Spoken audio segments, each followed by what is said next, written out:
Você é só um pedreiro pobre. Se eu te pegar rezando de novo, eu vou te quebrar na porrada. Vamos ver se sua fé vai te ajudar. Era uma tarde quente em Campinas, São Paulo, onde o sol da terça-feira batia forte sobre o canteiro de obras do edifício Esmeralda. Naquele lugar, prédios de vidro e luxo se erguiam enquanto, a poucos metros, favelas se espremiam entre ruas sem asfalto. Era como se duas cidades existissem no mesmo espaço, uma de riqueza, outra de suor. No 12º andar daquela construção ainda sem paredes, trabalhava Francisco. Ele era um homem de 43 anos, com mãos calejadas e olhos cansados, mas cheios de esperança. Vinha da Paraíba, do interior seco onde a terra rachava sob o sol e as oportunidades eram raras como chuva. Tinha vindo para São Paulo 5 anos atrás, deixando para trás a esposa Conceição e os 4 filhos, Ana, de 12 anos, João, de 9, Maria, de 7, e o pequeno Pedro, de apenas 5. Todas as manhãs, Francisco acordava às 4 horas. Pegava 2 ônibus lotados. Chegava à obra quando o dia ainda estava escuro. E ali, sob o sol que queimava a pele, assentava tijolo por tijolo, com o cuidado que o pai lhe ensinara. Trabalho bem feito honra quem faz, dizia sempre. E ele acreditava nisso de verdade. Cada tijolo que colocava era uma promessa silenciosa para os filhos. Um dia vocês vão estudar. Um dia vocês vão ter vida melhor. Mas naquela tarde, algo diferente estava prestes a acontecer. Do estacionamento da obra, ouviu-se o ronco grave de um motor alemão.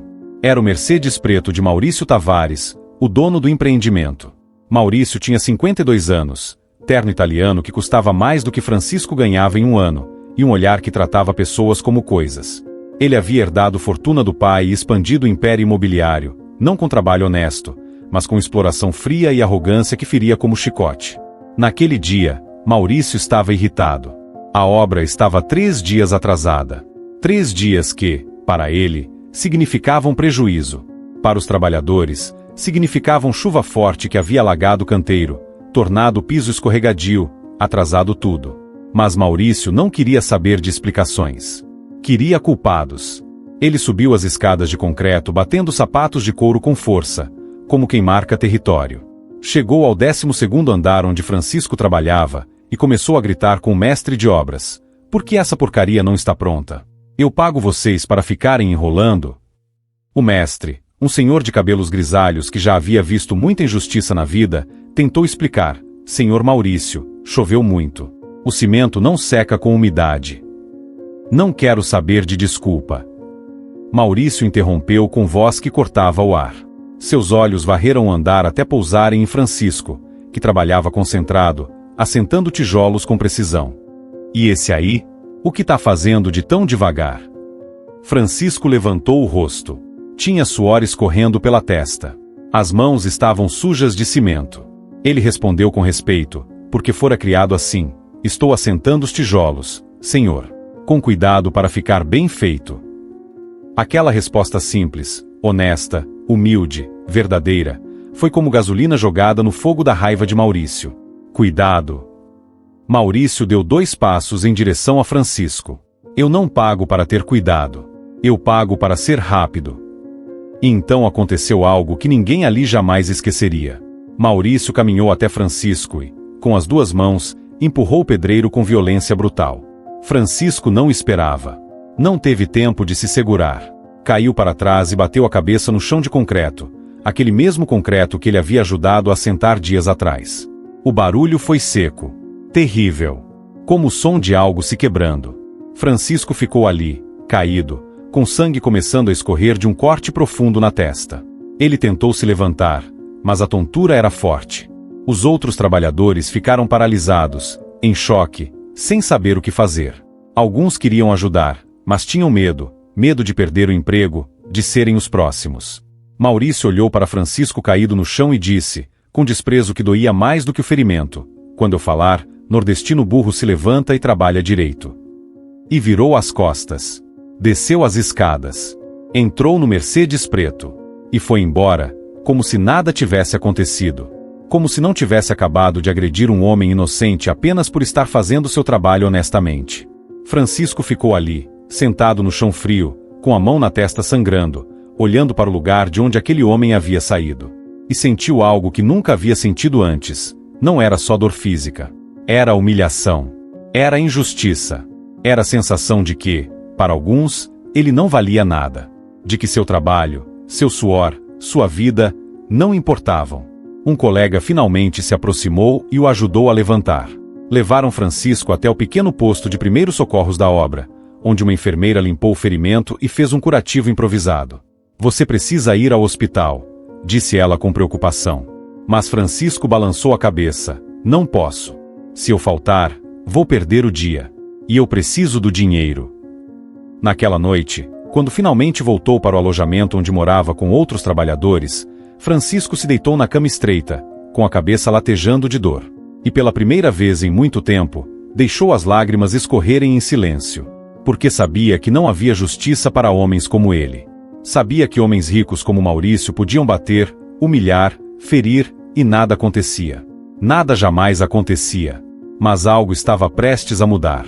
Porque o sangue de um homem honesto derramado injustamente nunca fica sem resposta no céu. E a Virgem Maria, que conhece a dor dos que sofrem violência sem merecê-la, já havia começado a ouvir o clamor silencioso daquele coração ferido. Os dias seguintes foram os piores da vida de Francisco. Ele voltou ao trabalho na manhã seguinte, mesmo com a cabeça enfaixada, mesmo com a dor que latejava a cada movimento. Não tinha escolha. Precisava enviar dinheiro para Conceição no final do mês. Os filhos estavam esperando.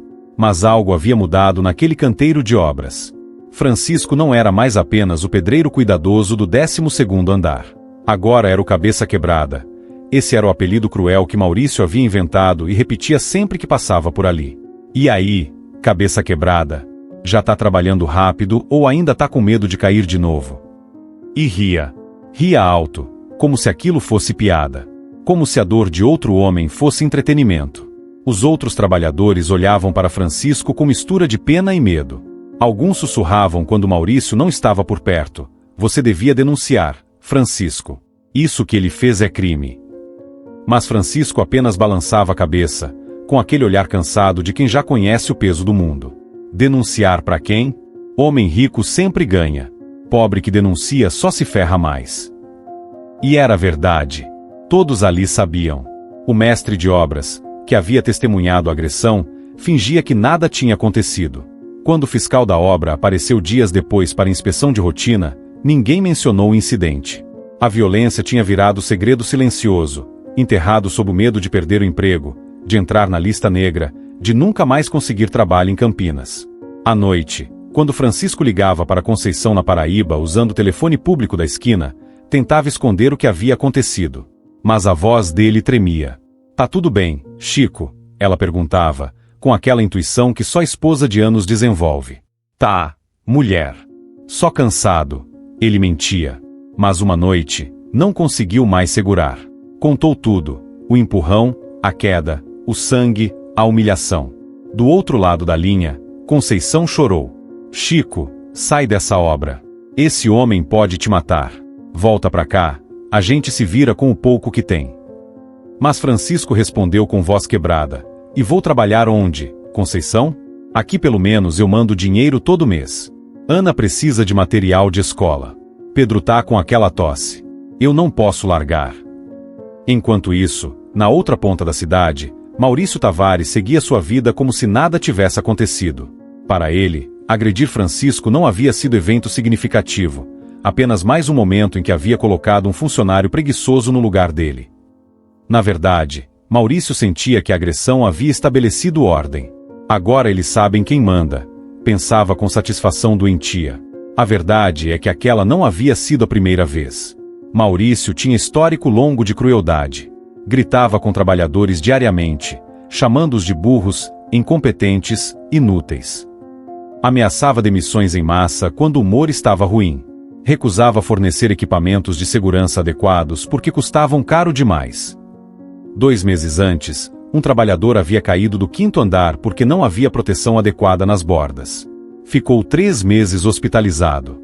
Maurício não pagou um centavo de indenização. Ele que foi descuidado, justificou friamente. A comunidade empresarial de Campinas sabia da crueldade de Maurício. Em jantares de negócios, alguns empresários comentavam: o Maurício é difícil, mas o cara constrói prédios bonitos e vende bem.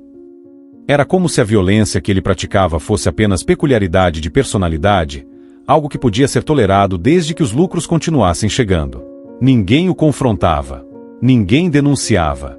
O dinheiro comprava não apenas luxo, comprava silêncio. Mas havia alguém que não permaneceria em silêncio. Alguém que ouvia os gemidos dos trabalhadores humilhados, que via o sangue derramado injustamente, que conhecia cada lágrima escondida nos alojamentos precários depois de dias de trabalho exaustivo sob violência verbal e física. Alguém que, há mais de 2000 anos, havia visto seu próprio filho ser agredido, humilhado, ferido por homens que achavam ter poder sobre a vida e dignidade de outros. E foi em uma noite de sábado, quando Francisco finalmente teve um dia de folga e a dor na cabeça estava insuportável, que ele decidiu fazer algo que nunca havia feito antes. Algo que parecia a última esperança para um homem que não tinha mais a quem recorrer. Ele decidiu rezar. Não uma oração rápida, daquelas que fazemos distraídos, mas uma oração de desespero verdadeiro, de clamor profundo, de último suspiro antes de desistir completamente. Francisco caminhou pelas ruas escuras de Campinas até encontrar uma pequena capela que ficava no bairro onde morava. Era construção simples, quase esquecida, com paredes descascadas e porta de madeira velha que rangia ao abrir. Entrou. Estava vazio, exceto por algumas velas acesas diante de uma imagem. E quando Francisco viu quem estava ali, representada naquela estátua simples mas de olhar terno, sentiu algo se partir dentro do peito. Era Nossa Senhora, a Virgem Maria, a mãe de todos os que sofrem. E ali, diante dela, Francisco finalmente permitiu que a dor saísse. Não apenas a dor física da cabeça que ainda latejava, mas a dor da humilhação, a dor da injustiça, a dor de ser tratado como menos do que humano, apenas por ser pobre. E o que aconteceria naquela capela mudaria tudo, porque quando um coração ferido clama com sinceridade absoluta, o céu responde. E a resposta estava prestes a vir de forma que nem Maurício, com todo o seu dinheiro e arrogância, poderia jamais ter imaginado. Francisco ajoelhou-se no banco de madeira gasto da capela. Suas pernas tremiam, não de frio, mas de tudo que havia guardado dentro de si nos últimos dias. A luz das velas tremeluzia nas paredes, criando sombras dançantes que pareciam testemunhas silenciosas daquele momento. O cheiro de cera derretida misturado com umidade de paredes antigas preenchia o ar. Lá fora, o barulho da cidade continuava. Carros passando, pessoas conversando, vida seguindo. Mas ali dentro, era como se o tempo tivesse parado. Francisco olhou para a imagem de Nossa Senhora. Ela estava ali, com o manto azul sobre os ombros, as mãos abertas em gesto de acolhimento, e aquele olhar que parecia ver através de tudo, através das paredes, através das mentiras que contamos a nós mesmos, através da dor que tentamos esconder. E pela primeira vez desde que havia sido empurrado naquele 12º andar, Francisco sentiu que podia ser fraco, que podia chorar, que podia dizer a verdade completa, sem medo de ser julgado ou humilhado novamente. Virgem Maria, começou com voz baixa, quase sussurro. As palavras saíam devagar, como se estivessem presas há muito tempo e finalmente encontrassem caminho para fora. Eu nunca fiz mal a ninguém. Desde que cheguei em São Paulo, só trabalhei honesto. Acordo de madrugada, pego ônibus lotado, trabalho no sol quente, faço tudo direito. Tudo que eu quero é dar vida melhor para os meus filhos. A voz dele começou a tremer. Francisco tocou a testa, onde ainda havia marca roxa do ferimento. E fui agredido, mãe. Um homem rico me empurrou só porque estava com raiva. Eu bati a cabeça no concreto. Sangrei. Senti uma dor que nunca tinha sentido. E depois ele riu de mim. Me chamou de nordestino burro. Me xingou na frente de todo mundo, como se eu não fosse gente. As lágrimas começaram a escorrer. Francisco não tentou segurá-las. Eu não posso denunciar. Se eu denunciar, vou perder o emprego. Vou ficar marcado. Nunca mais vou conseguir trabalho. E minha família? Mãe, minha família precisa de mim. Ana precisa de caderno para a escola. João tá querendo estudar. Maria é tão pequenininha, ela nem entende porque o pai não tá lá. E o Pedro? O Pedro pergunta todo dia quando eu vou voltar para casa. Francisco se curvou completamente, até encostar a testa no banco de madeira à sua frente. A dor física da cabeça ferida se misturava com dor muito maior. A dor de se sentir invisível, de se sentir descartável, de se sentir como se sua vida valesse menos que o lucro de 3 dias de obra atrasada. Eu não tô pedindo vingança, disse com voz abafada pelo choro. Não quero mal para esse homem. Mas, mãe, eu tô pedindo justiça. Porque se ele pode me bater e não acontecer nada, ele vai continuar batendo em outros. Ele trata a gente como bicho. Como se a gente não tivesse família esperando em casa. Como se a gente não sentisse dor. E isso não pode estar certo. Não pode estar certo aos teus olhos. Francisco levantou o rosto molhado de lágrimas e olhou novamente para a imagem de Maria. Protege minha família. Protege Conceição, que tá sozinha lá na Paraíba cuidando de 4 filhos, esperando eu mandar dinheiro todo mês.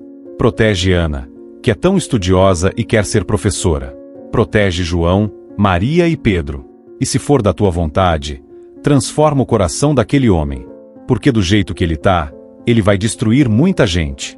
Vai ferir muitos filhos de mãe como eu. O silêncio que se seguiu foi profundo. Francisco ficou ali, ajoelhado, com as mãos entrelaçadas e a cabeça baixa. Não sabia mais o que dizer. Havia colocado para fora tudo que estava guardado. A dor, a humilhação, o medo, a esperança frágil de que alguém, em algum lugar, se importasse com o sofrimento de um pedreiro pobre do interior da Paraíba. E então algo começou a mudar no ar daquela capela. Não foi nada dramático no início. Apenas uma sensação sutil de que ele não estava mais sozinho. Como se alguém tivesse entrado silenciosamente e ficado ali, esperando. A temperatura pareceu mudar levemente. Não ficou mais fria nem mais quente, mas diferente, como se o próprio ar tivesse se tornado mais denso, mais presente. As velas tremularam, mas não havia vento. Francisco levantou o rosto devagar, ainda com lágrimas nos olhos. E o que viu fez seu coração parar por um instante. A imagem de Nossa Senhora estava diferente. Não que tivesse se movido, mas era como se tivesse se tornado mais real, mais viva. Como se os olhos pintados na estátua agora realmente o vissem. Como se as mãos esculpidas em madeira agora realmente se estendessem em sua direção. Francisco piscou, confuso. Será que eu tô delirando por causa da pancada na cabeça? Pensou. Mas não. A sensação era real demais, intensa demais para ser imaginação. Era como se o céu tivesse ouvido aquela oração e decidido que era hora de responder. Não com palavras vazias ou promessas distantes, mas com presença, com ação, com justiça que vem de lugar onde dinheiro e poder humano não têm valor algum. Francisco continuou ajoelhado, tremendo agora não de tristeza, mas de algo que não conseguia nomear. Era medo? Era esperança? Era pressentimento de que sua vida estava prestes a mudar completamente? Talvez fosse tudo isso junto. Porque quando o céu decide intervir na história de um homem ferido injustamente, as coisas nunca mais são as mesmas. E naquela noite, enquanto Francisco rezava sozinho em uma capela esquecida do bairro pobre de Campinas, muito longe dali, na mansão luxuosa onde Maurício Tavares dormia em lençóis de seda egípcia, sem peso algum na consciência, algo estava sendo preparado. Uma visita. Um encontro. Uma revelação que arrancaria as máscaras e mostraria a verdade nua e crua sobre o que significa ferir a dignidade de outro ser humano. E Maurício, que achava que dinheiro e poder o protegiam de tudo, estava prestes a descobrir que há coisas que não se pode comprar. E há alguém que sempre ouve o clamor dos oprimidos. 3 dias se passaram desde a oração de Francisco na capela. Ele continuava trabalhando na obra, com a cabeça ainda doendo, aguentando as piadas cruéis de Maurício, enviando dinheiro para Conceição sempre que possível. Mas algo havia mudado dentro dele. Não era esperança exatamente, era mais como uma paz estranha, como se tivesse entregue algo pesado demais para carregar sozinho e agora, mesmo sem entender como ou quando, soubesse que não estava mais sozinho. Maurício, por outro lado, continuava exatamente o mesmo. Ou pelo menos achava que sim. Mas pequenas coisas começaram a acontecer, coisas que ele ignorou no início, descartando como coincidência sem importância. Na segunda-feira de manhã, quando entrou no escritório luxuoso que ficava no centro de Campinas, Maurício sentiu um desconforto estranho. Não era nada físico. Era como se alguém o observasse, mas quando olhava ao redor, não havia ninguém. Estou trabalhando demais, pensou, afastando a sensação. Na terça-feira à noite, enquanto jantava sozinho em sua mansão, a esposa havia o deixado anos atrás, cansada de viver com um homem incapaz de amor ou empatia, e os filhos raramente o visitavam. Maurício olhou pela janela e viu algo estranho. Uma luz no jardim. Não era luz de poste ou de carro passando. Era diferente. Mais suave. Azulada. Durou apenas alguns segundos antes de desaparecer. Ele piscou, confuso, e decidiu que havia imaginado. Na quarta-feira, durante reunião de negócios, Maurício estava no meio de uma frase quando de repente se lembrou de Francisco. O rosto dele, o sangue escorrendo, a expressão de dor e confusão. A imagem veio tão forte, tão vívida, que Maurício parou de falar no meio da reunião. Os outros empresários olharam para ele com estranheza. Tudo bem, Maurício. Sim, sim, ele respondeu rapidamente, afastando a lembrança com irritação. Onde eu estava? Mas as lembranças continuaram vindo. Durante o dia. Durante a noite. Francisco caindo. O sangue no concreto. O olhar dos outros trabalhadores, paralisados de medo. A própria voz dizendo nordestino burro. Maurício tentava ignorar, mas era como se algo, ou alguém, estivesse forçando a lembrar, a realmente ver o que havia feito. Na quinta-feira à noite, Maurício não conseguiu dormir. Ficou acordado até tarde, inquieto, mudando de posição na cama enorme, sentindo calor mesmo com o ar-condicionado ligado. Finalmente, por volta das 3 da manhã, levantou-se e foi até a varanda. A cidade estava quieta. Apenas algumas luzes distantes e o som ocasional de carro passando. E foi então que o telefone tocou. Maurício atendeu irritado. Alô? Quem liga a essa hora?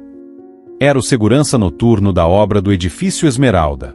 A voz dele tremia. Senhor Maurício, o senhor precisa vir aqui. Agora. O quê? Por quê? Tem uma luz estranha no 12º andar. Não é a luz de obra. É outra coisa. E eu tô com medo de subir sozinho. Maurício bufou com impaciência. Deve ser algum vagabundo que invadiu a obra. Vou até aí resolver isso.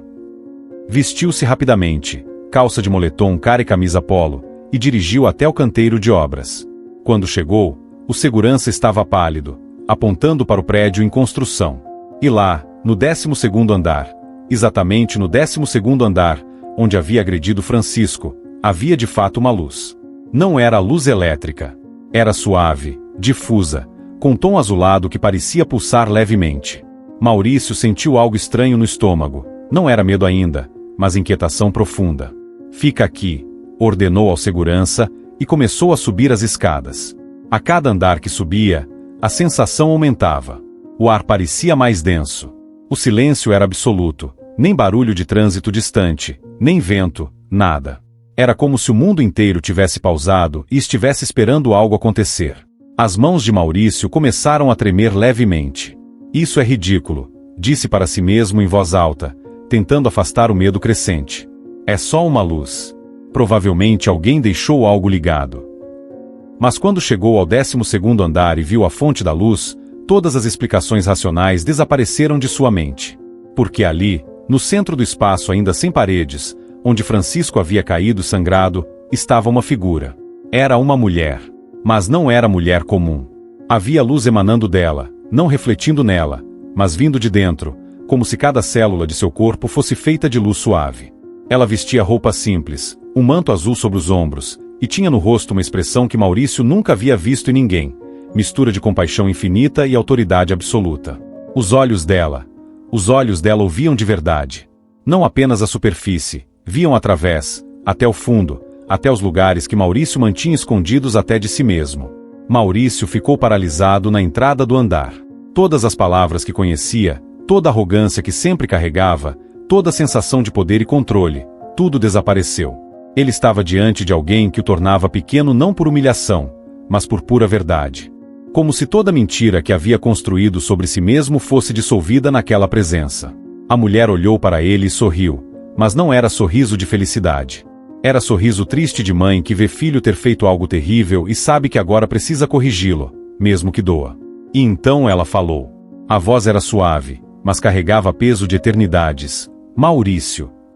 E naquele momento, ouvindo seu nome dito por aquela voz, Maurício Tavares, homem que havia construído império de concreto sobre fundação de crueldade, que havia erguido a mão contra trabalhador indefeso, que havia rido da dor alheia, sentiu pela primeira vez em décadas algo que havia esquecido completamente. Sentiu medo verdadeiro.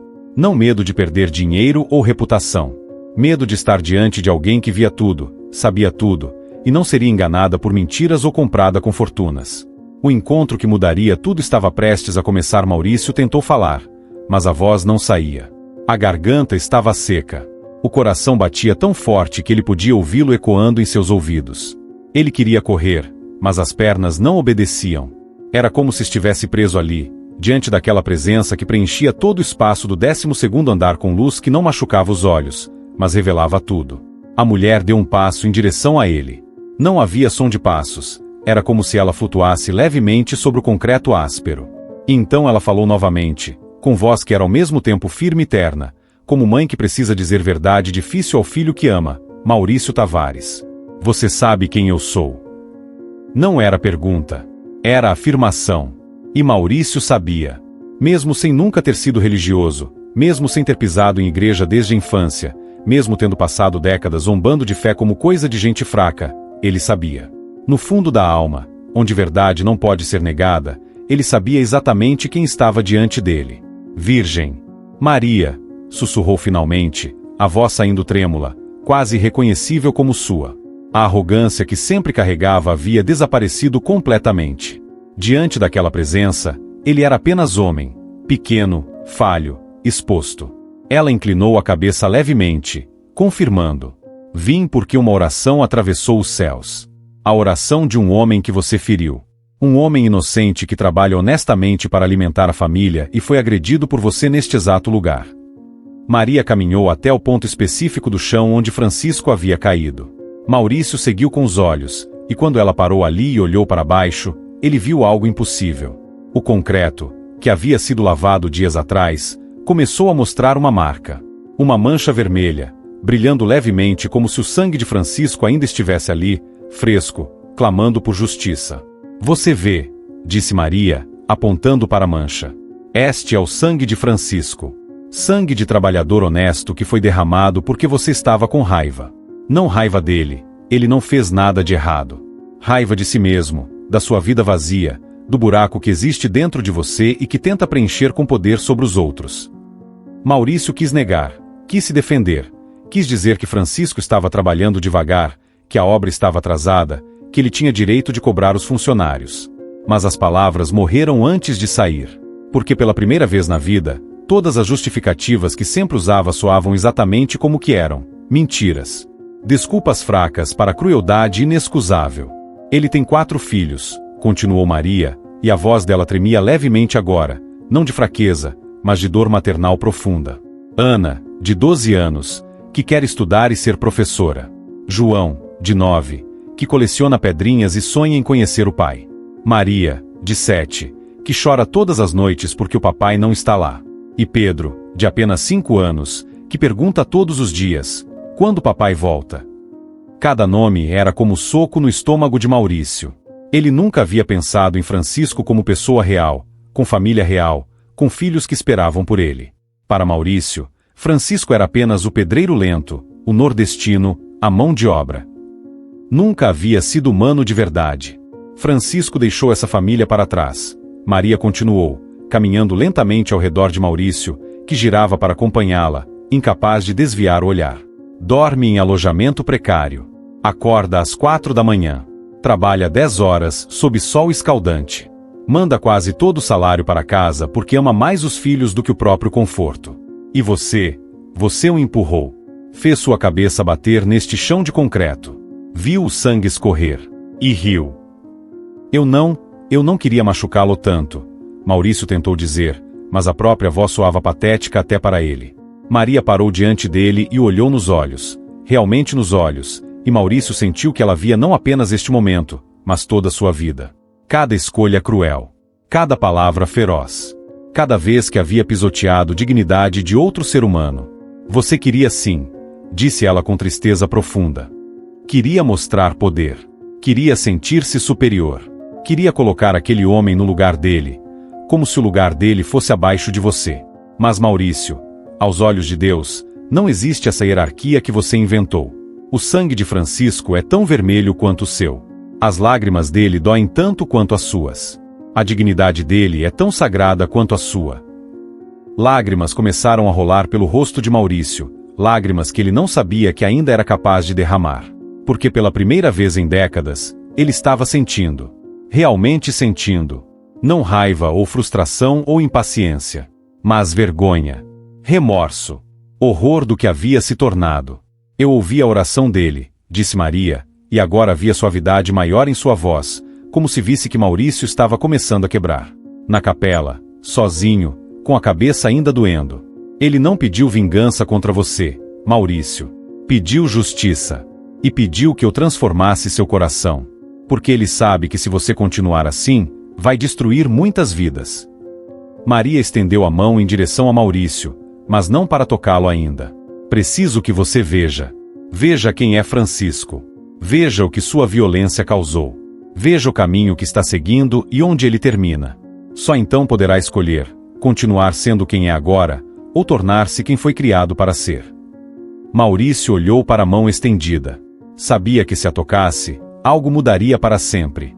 Mas algo dentro dele, talvez a última fagulha de humanidade que não havia sido sufocada por décadas de crueldade, queria ver. Queria saber. Queria entender o que havia feito. Com mão trêmula, Maurício estendeu a sua e tocou os dedos de Maria. E no instante em que suas peles se encontraram, o mundo explodiu em luz. Maurício não estava mais no 12º andar. Ou melhor, ainda estava, mas ao mesmo tempo estava em outro lugar. Era como se existissem dois mundos simultaneamente, o mundo físico de concreto e aço, e outro mundo, feito de memórias e verdades e consequências que havia escolhido ignorar. A primeira imagem que veio foi de uma casa pequena e simples no interior da Paraíba. Paredes de tijolo sem reboco, chão de cimento queimado, poucos móveis. Mas havia amor naquela casa. Maurício podia sentir, mesmo não querendo. Via Francisco mais jovem, talvez com 30 e poucos anos, ensinando o filho mais velho, João, a segurar uma colher de pedreiro. Olha, meu filho, tem que ter cuidado. Trabalho bem feito honra quem faz, dizia Francisco com sorriso orgulhoso.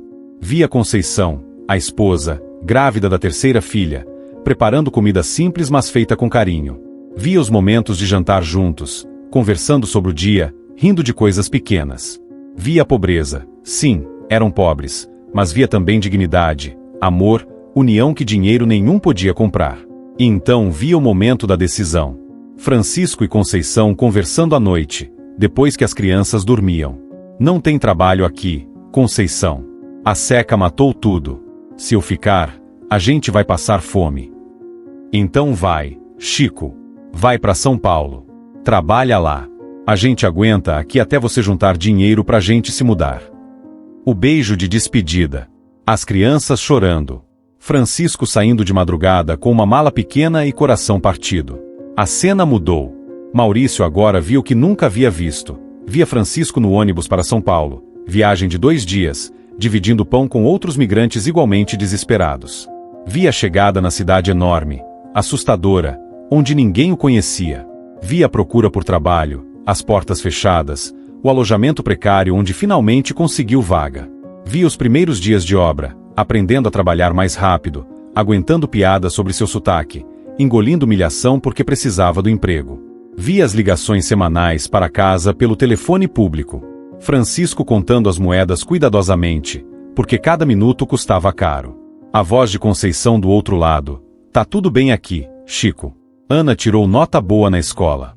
Pedro perguntou de você. Francisco chorando depois de desligar, sozinho na rua escura, com saudade tão grande que doía fisicamente. E então via o dia. O dia terrível. Via através dos olhos de Francisco. Acordar às 4 da manhã, pegar o primeiro ônibus lotado, chegar à obra do edifício Esmeralda, subir as escadas até o 12º andar, começar a trabalhar. Via a si mesmo chegando. Maurício viu Maurício, do ponto de vista de Francisco. Viu como parecia intimidador, agressivo, perigoso. Viu o medo que Francisco sentiu quando aquele homem de terno caro começou a gritar. E então sentiu. Realmente sentiu. Não apenas viu, mas experimentou. O empurrão violento. A sensação de perder o equilíbrio. O pânico breve antes do impacto.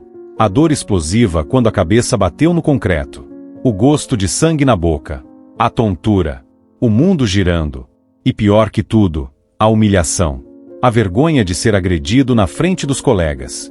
A impotência de não poder reagir porque precisava do emprego.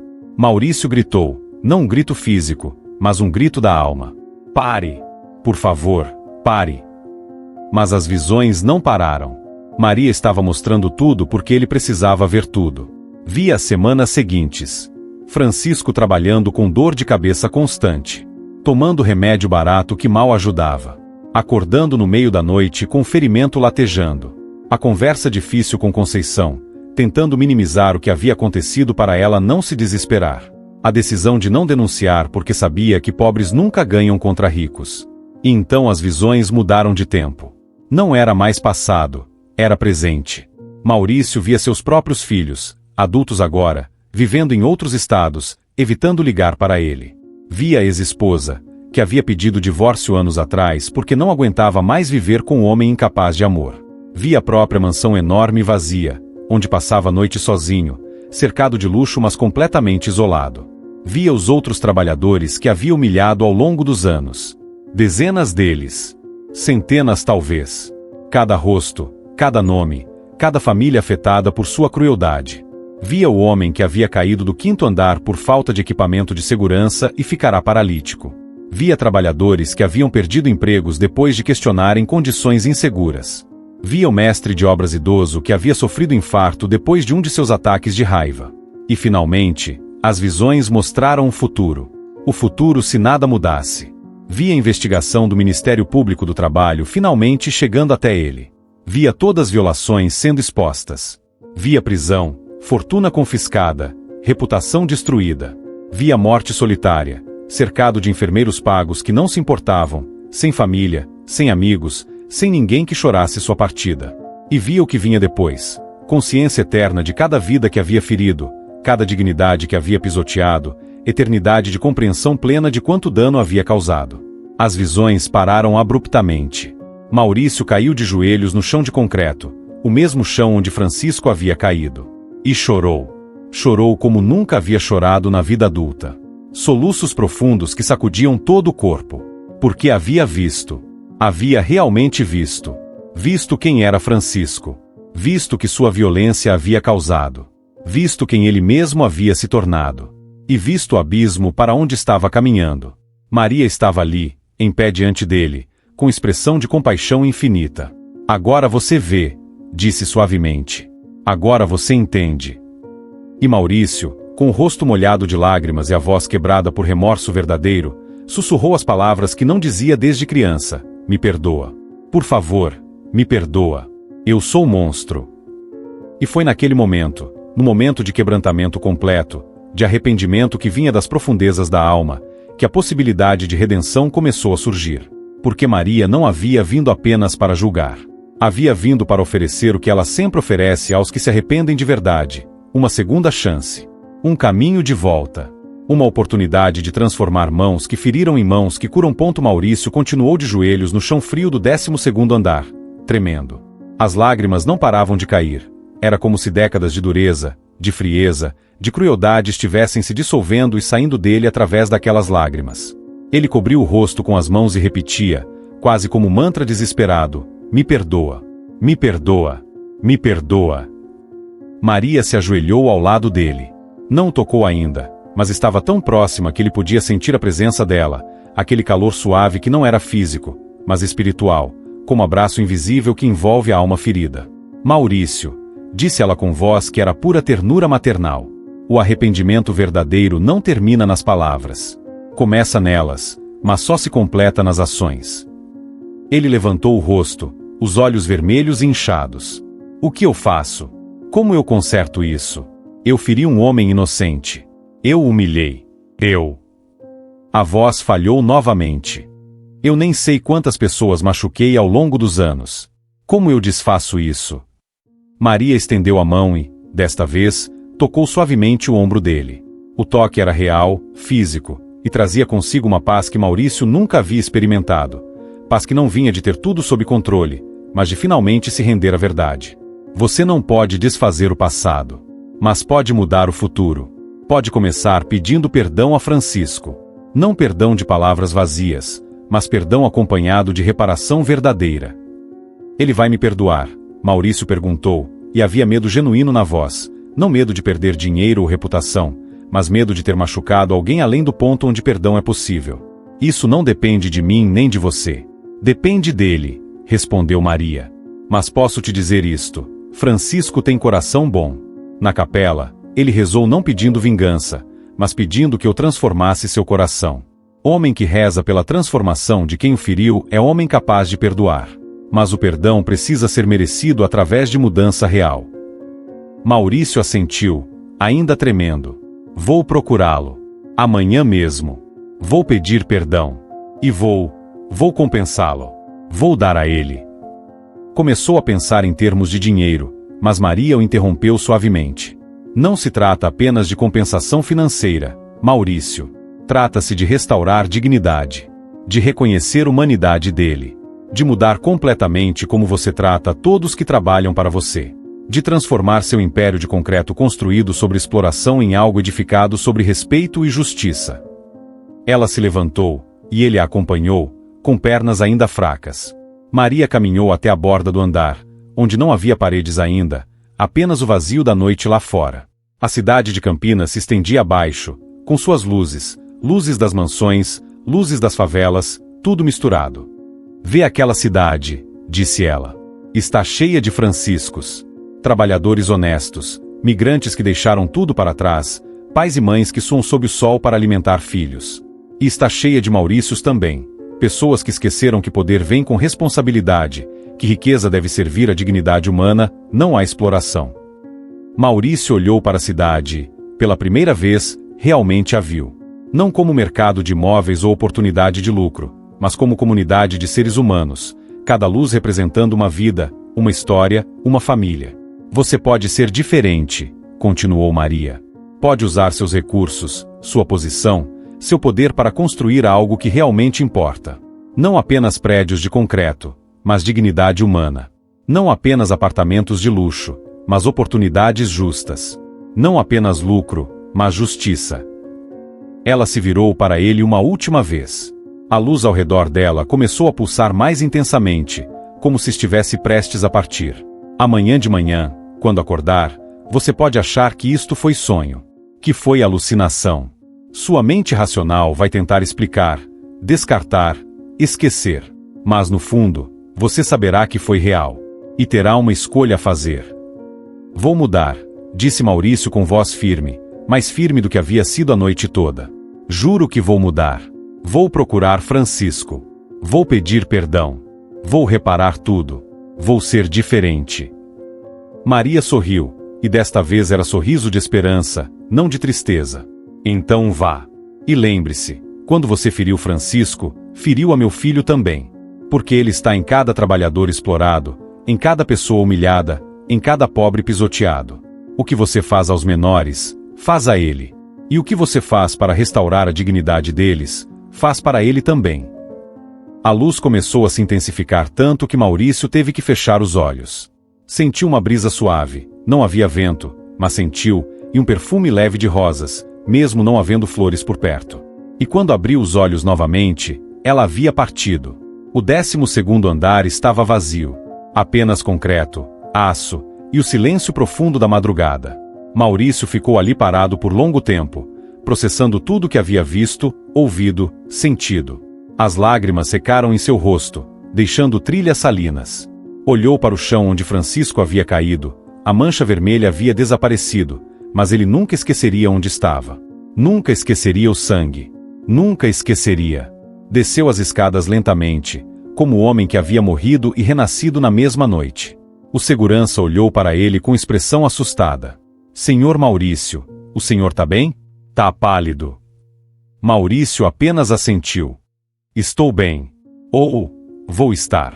Pela primeira vez em muito tempo, vou estar bem. Entrou no carro, mas não ligou o motor imediatamente. Ficou sentado ali, mãos no volante, olhando para o prédio em construção através do para-brisa. Aquele prédio que havia sido símbolo de sua ambição, de seu poder, de sua capacidade de construir impérios. Mas agora via diferente. Via as mãos que o construíam. Via os homens que acordavam de madrugada, que subiam andaimes arriscando a vida, que assentavam cada tijolo com suor e esperança de dias melhores para os filhos. Francisco sussurrou para o silêncio do carro. Me perdoa. Eu vou te procurar amanhã. E vou passar o resto da vida tentando compensar o que te fiz. E pela primeira vez em décadas, Maurício Tavares dormiu sem peso na consciência, não porque estava livre de culpa, mas porque havia finalmente reconhecido a culpa e decidido fazer algo a respeito. A jornada de redenção estava apenas começando. Mas o primeiro passo, o mais difícil, havia sido dado. O coração de pedra havia começado a se quebrar. E através das rachaduras, algo novo estava começando a crescer: humanidade. O sol mau havia nascido quando Maurício já estava de pé.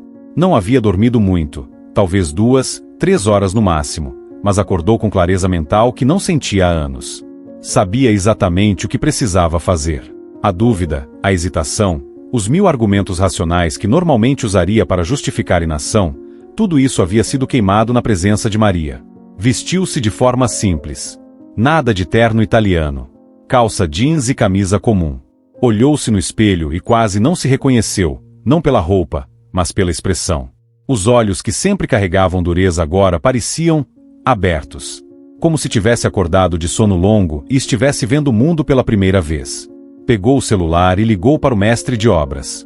Senhor Maurício, são 6 da manhã. A voz sonolenta do outro lado respondeu. Eu sei. Me dá o endereço do alojamento onde Francisco mora. Agora. Houve pausa confusa. Francisco, o pedreiro. Sim, o pedreiro que eu agredi. Preciso do endereço. 30 minutos depois, Maurício estacionou em frente a um prédio velho em bairro periférico de Campinas. O alojamento era construção simples de 3 andares, com paredes descascadas e janelas com grades. Era onde dezenas de trabalhadores migrantes moravam, dividindo quartos pequenos, cozinha comunitária, banheiro compartilhado. Maurício nunca havia estado ali. Nunca havia sequer pensado em onde seus trabalhadores moravam. Subiu as escadas apertadas até o 2º andar, contando os números nas portas. Encontrou o quarto que o mestre havia indicado e parou diante dele, o coração batendo forte. Do outro lado daquela porta estava o homem que havia agredido. O homem cujo sangue havia derramado. O homem cuja oração havia mudado tudo. Bateu na porta. Devagar. 3 batidas. Ouviu movimento lá dentro, passos, a tranca sendo aberta. E então a porta se abriu, e ali estava Francisco. Vestido com camisa simples, os cabelos ainda molhados do banho matinal, segurando uma caneca de café. Quando viu quem estava à porta, o rosto dele mudou completamente. Surpresa, depois medo, depois confusão. Senhor. Maurício, disse com voz hesitante, dando passo para trás instintivamente, como animal que já foi ferido e aprendeu a ter medo. E foi ver aquele medo que ele, Maurício, havia plantado, que fez algo quebrar dentro dele novamente. Ali mesmo, na porta do alojamento, com outros trabalhadores começando a sair de seus quartos para ir à obra, Maurício fez algo que nunca havia feito na vida. Caiu de joelhos. Francisco, disse com voz embargada. Me perdoa. Me perdoa por ter te agredido, por ter te empurrado, por ter feito sua cabeça bater no concreto. Me perdoa por ter te chamado de nomes horríveis. Me perdoa por ter rido da tua dor. Eu era um monstro. E você não merecia nada daquilo. Nada. O corredor ficou em silêncio absoluto. Outros trabalhadores haviam parado, observando a cena impossível, o patrão milionário de joelhos diante do pedreiro pobre, pedindo perdão. Francisco olhou para aquele homem aos seus pés e não soube o que fazer. Parte dele ainda sentia medo. Parte dele sentia raiva. Mas havia outra parte, a parte que havia rezado na capela, a parte que havia pedido à Virgem Maria para transformar o coração daquele homem, e essa parte estava vendo o milagre acontecer. Levanta, Senhor Maurício, disse Francisco suavemente, estendendo a mão. Maurício assegurou e se levantou, com lágrimas nos olhos. Eu perdoo, disse Francisco, e ao dizer aquelas palavras sentiu o peso enorme sair dos ombros. Peso que nem sabia que carregava. Mas o Senhor precisa mudar. De verdade. Não só comigo, mas com todo mundo. Vou mudar, prometeu Maurício. Já comecei. E preciso fazer mais do que pedir perdão. Preciso reparar o que te fiz. Nos dias seguintes, Maurício agiu com determinação que surpreendeu a todos. Multiplicou o salário de Francisco por 10 e ofereceu contrato permanente com todos os benefícios. Mas foi além, muito além. Pagou passagem de avião para Conceição e os 4 filhos virem de João Pessoa para Campinas. Alugou apartamento espaçoso e digno para a família, em bairro seguro, perto de boas escolas. Matriculou Ana, João, Maria e Pedro em escola particular de qualidade. Ofereceu plano de saúde completo para toda a família. E fez questão de estar presente quando Francisco foi ao aeroporto buscar a família que não via há meses. Quando Conceição desceu do avião com os 4 filhos, e Francisco a viu pela primeira vez em tanto tempo, foi como se o mundo parasse. Eles se abraçaram e choraram, lágrimas de alívio, de saudade finalmente saciada, de família finalmente reunida. Os filhos se agarraram ao pai, e Pedro, o mais novo, repetia: "O papai tá aqui. O papai tá aqui." Maurício observou de longe, com lágrimas próprias escorrendo, porque estava vendo que sua crueldade havia quase destruído, família que havia sido separada por necessidade, mas que permanecerá unida por amor. E agora, através de reparação verdadeira, estava ajudando a reunir. Mas não parou por aí. Maurício reformulou completamente as condições de trabalho em todas suas obras. Aumentou salários de todos os trabalhadores para valores justos. Comprou equipamentos de segurança de primeira linha, capacetes modernos, botas reforçadas, cintos de segurança, redes de proteção, tudo. Reduziu jornada para 8 horas diárias, com intervalo real para descanso. Contratou equipe médica para fazer acompanhamento mensal da saúde dos trabalhadores. Criou fundo de apoio para trabalhadores migrantes, oferecendo moradia digna, ajuda para trazer famílias, cursos de capacitação. Transformou um de seus prédios que estava vazio em centro de formação profissional gratuito, onde pedreiros, eletricistas, encanadores podiam obter certificação reconhecida e melhorar suas qualificações. A notícia se espalhou rapidamente. Primeiro entre os trabalhadores, com desconfiança inicial. Será que é verdade? Será que vai durar? Mas conforme as mudanças se mantinham, semana após semana, mês após mês, a desconfiança deu lugar à esperança. Depois a história vazou para a imprensa. Empresário que agredia trabalhadores passa por transformação radical e se torna modelo de justiça social. Maurício também fez algo que chocou todos. Procurou voluntariamente o Ministério Público do Trabalho e denunciou a si mesmo. Revelou todas as violações que havia cometido ao longo dos anos, todas as condições inseguras, todos os acidentes que havia encoberto. Pagou multas pesadas voluntariamente. "Quero começar do zero", disse ao procurador atônito, fazendo tudo certo desta vez. E algo que ninguém esperava aconteceu. Francisco, que havia sofrido dores de cabeça constantes desde a agressão, foi examinado por neurologista que Maurício insistiu que ele consultasse. Descobriram trauma craniano que estava causando as dores e que, sem tratamento, poderia ter causado sequelas graves ou até morte. Cirurgia bem-sucedida foi realizada. As dores desapareceram completamente. Na noite após a cirurgia, quando Francisco acordou na cama hospitalar confortável, com Conceição segurando sua mão e os filhos dormindo em cadeiras ao redor, ele olhou pela janela e viu estrela brilhante no céu. E sussurrou: "Obrigado, mãe. Obrigado por ouvir minha oração." Porque sabia, no fundo do coração sabia, que aquilo tudo não era coincidência. Era a resposta.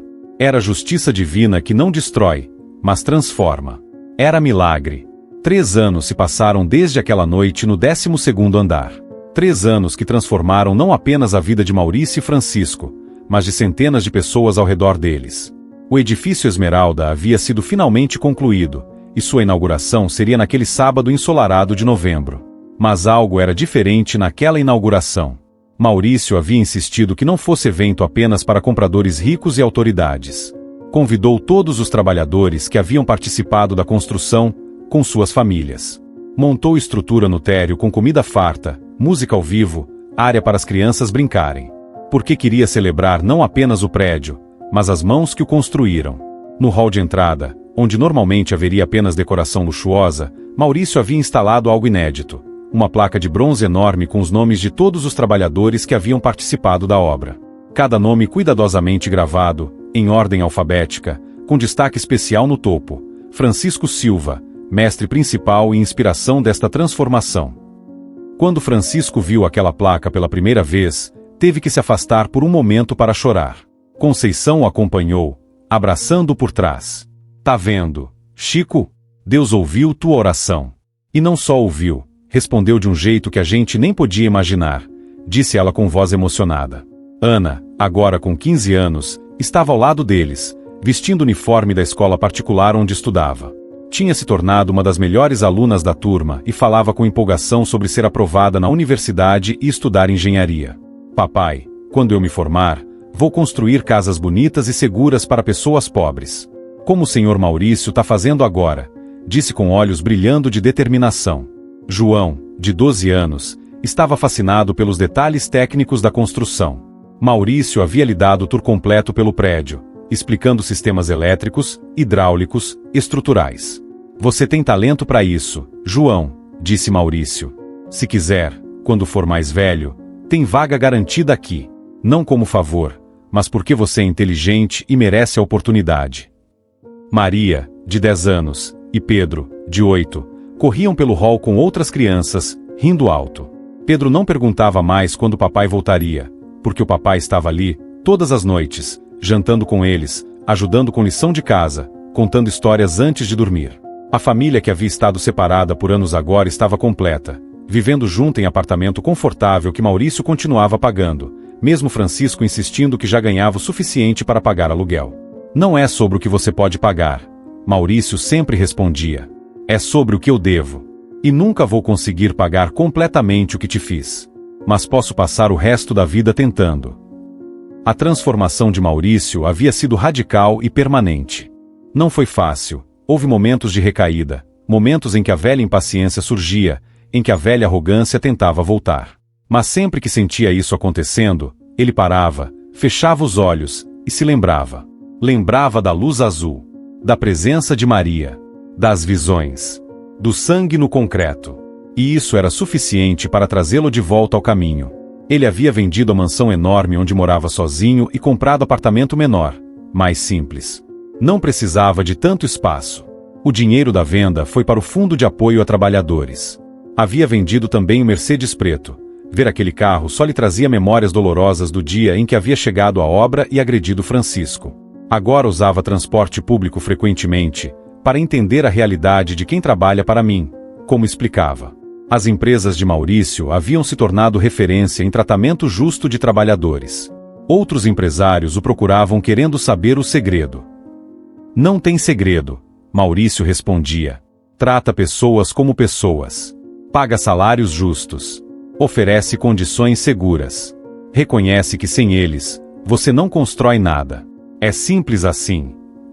Francisco também havia mudado.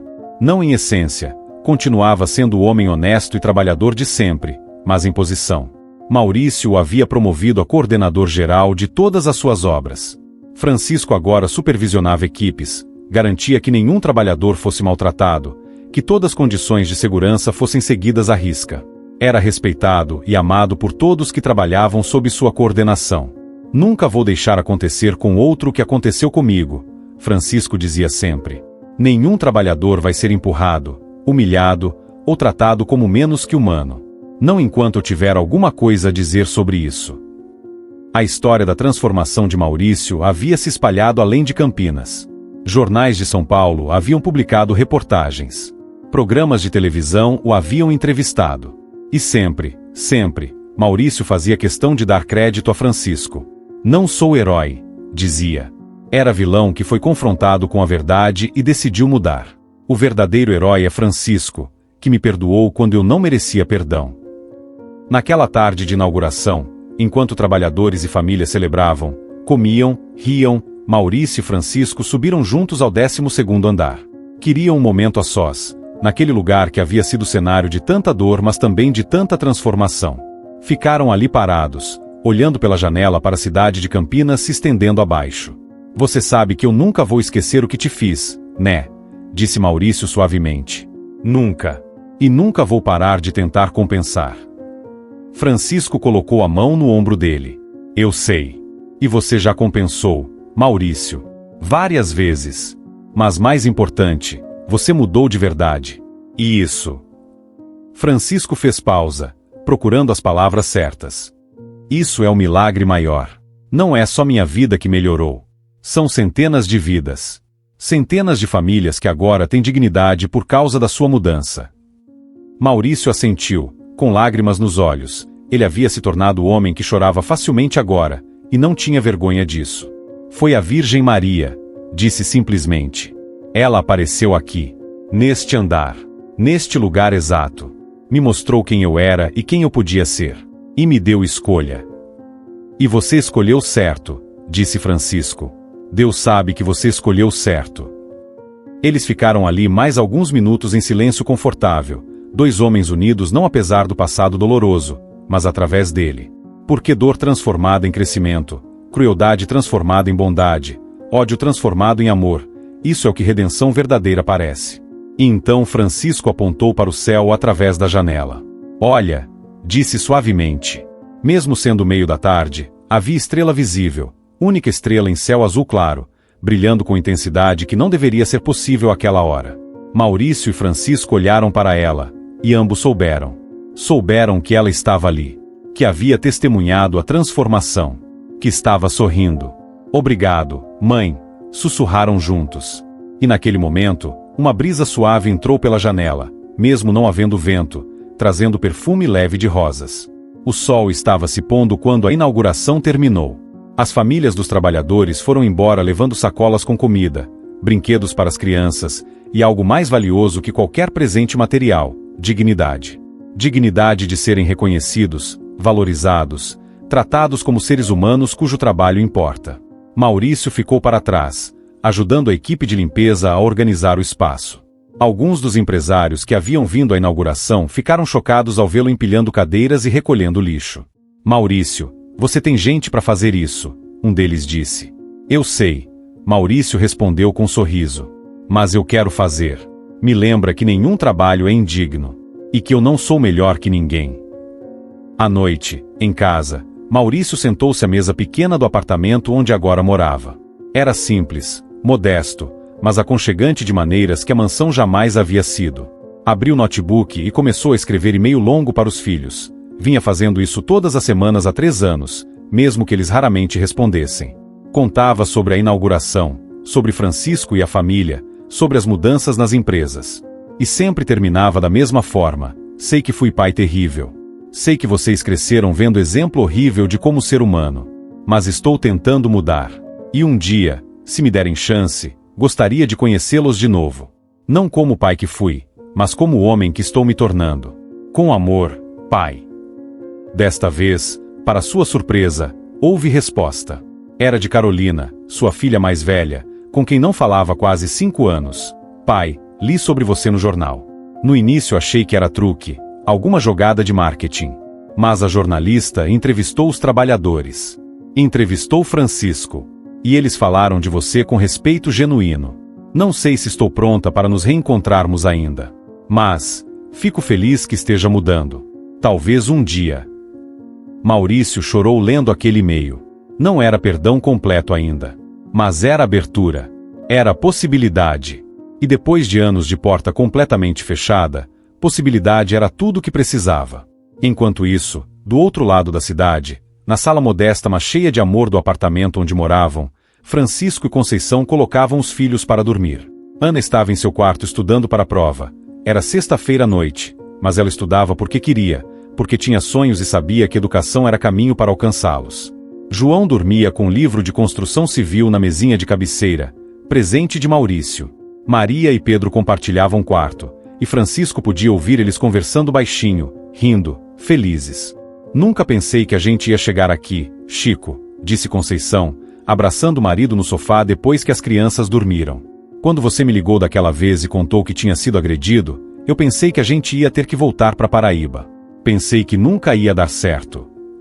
Eu também pensei, admitiu Francisco. Mas daí fui naquela capelinha. Rezei para a Virgem Maria. E tudo mudou. Ela ouviu, Conceição.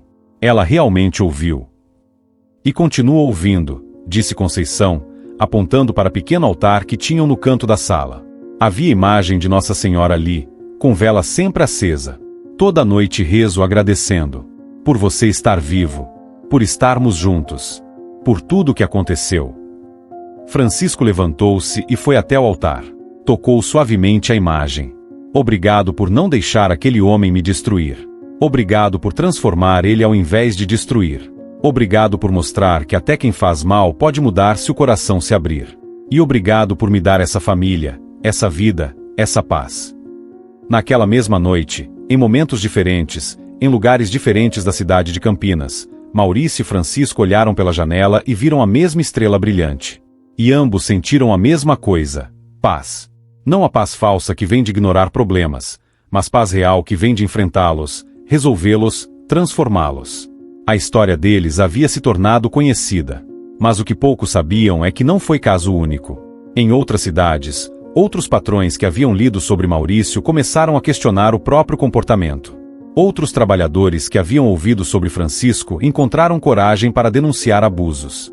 O milagre não aconteceu apenas para 2 homens. Criou ondas que se espalharam, tocando vidas que nunca saberiam da origem da mudança. E em algum lugar além do que olhos podem ver, a Virgem Maria observava com sorriso maternal. Porque isso é o que ela faz: ouve os clamores dos oprimidos, intervém na vida dos opressores, oferece redenção a todos que estão dispostos a recebê-la. Não através de punição que destrói, mas através de verdade que transforma.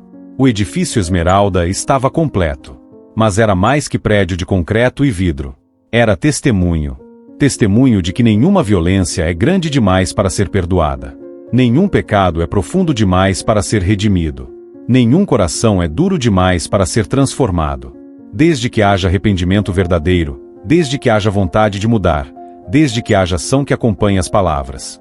E cada pessoa que entrasse naquele prédio e visse a placa com os nomes dos trabalhadores saberia: aqui foi construído algo diferente. Não apenas com concreto e aço, mas com respeito e dignidade. Não apenas pelas mãos de empregados, mas pela parceria de seres humanos que reconhecem humanidade uns dos outros. Esta era a verdadeira obra-prima. Não o prédio, mas as vidas transformadas. As famílias restauradas. A justiça finalmente servida não através de tribunais ou punições, mas através do poder redentor do perdão acompanhado de reparação verdadeira. Há histórias que acontecem em Campinas, em São Paulo, no Brasil inteiro, histórias de trabalhadores honestos que acordam de madrugada, que deixam famílias para trás, que constroem com as próprias mãos os prédios onde nunca poderão morar. E há histórias de patrões que esquecem que poder vem com responsabilidade, que dinheiro nunca justifica crueldade, que cada pessoa, não importa quão pobre, quão simples, carrega dignidade sagrada. A história de Francisco e Maurício nos ensina algo profundo, que nenhum clamor sincero fica sem resposta. Quando Francisco ajoelhou naquela capela simples, com a cabeça ainda doendo da agressão, com lágrimas de dor e humilhação, ele não sabia que sua oração atravessaria os céus. Não sabia que a mãe de todos os aflitos o estava ouvindo. Não sabia que justiça viria não como vingança, mas como transformação. E nos ensina também que nenhum coração está perdido para sempre. Maurício era homem que havia passado décadas construindo império sobre fundação de crueldade. Que havia ferido dezenas, talvez centenas de pessoas. Que parecia estar além de redenção. Mas quando confrontado com verdade absoluta, quando viu através dos olhos de Francisco, quando sentiu a dor que havia causado, quando entendeu o caminho de destruição que estava seguindo, ele escolheu mudar. E essa escolha não foi apenas palavras. Foi ação. Foi reparação verdadeira. Foi transformação que durou não apenas dias ou meses, mas anos. Foi mudança que afetou não apenas Francisco, mas centenas de outras vidas. Porque conversão real não termina em lágrimas de arrependimento, começa nelas e se completa em anos de ações diferentes. A Virgem Maria, que conhece a dor de ver filho inocente ser agredido, que conhece injustiça e violência, que conhece o que significa sofrer sem merecer, ela é quem ouve especialmente orações dos trabalhadores feridos, dos pobres pisoteados, dos fracos explorados. E quando intervém, não vem apenas para punir os culpados. Vem para oferecer chance de redenção. Porque ela sabe que mundo não muda através de vingança, mas através de corações transformados. Se esta história tocou seu coração, se você viu algo de si mesmo em Francisco, trabalhador honesto que sofreu injustiça, ou até em Maurício, pessoa que percebe ter ferido outros e quer mudar, saiba que nunca é tarde demais. Nunca é tarde para pedir perdão. Nunca é tarde para reparar o mal feito. Nunca é tarde para tratar outros com a dignidade que todo ser humano merece. E se você está sofrendo injustiça agora, se está sendo tratado como menos que humano, se está carregando dor que ninguém parece ver, faça como Francisco. Leve isso à Virgem Maria. Clame com sinceridade. Não pedindo vingança, mas pedindo justiça. Porque ela ouve. Ela realmente ouve. E responde de maneiras que nunca poderíamos imaginar. Escreva amém nos comentários se você acredita que nenhuma oração sincera fica sem resposta. Se você acredita que pessoas podem mudar de verdade. Se você acredita que a Virgem Maria continua intercedendo pelos que sofrem, transformando corações, restaurando dignidade. Compartilhe esta história com alguém que precisa acreditar que milagres ainda acontecem. Com alguém que está sofrendo injustiça e precisa de esperança. Com alguém que talvez precise ouvir que nunca é tarde para mudar. E inscreva-se no canal para ouvir mais histórias de fé verdadeira, de transformação real, de milagres que acontecem não nos tempos bíblicos, mas aqui, agora, em nossas vidas cotidianas. Porque a Virgem Maria não parou de ouvir orações. Não parou de interceder. Não parou de transformar vidas.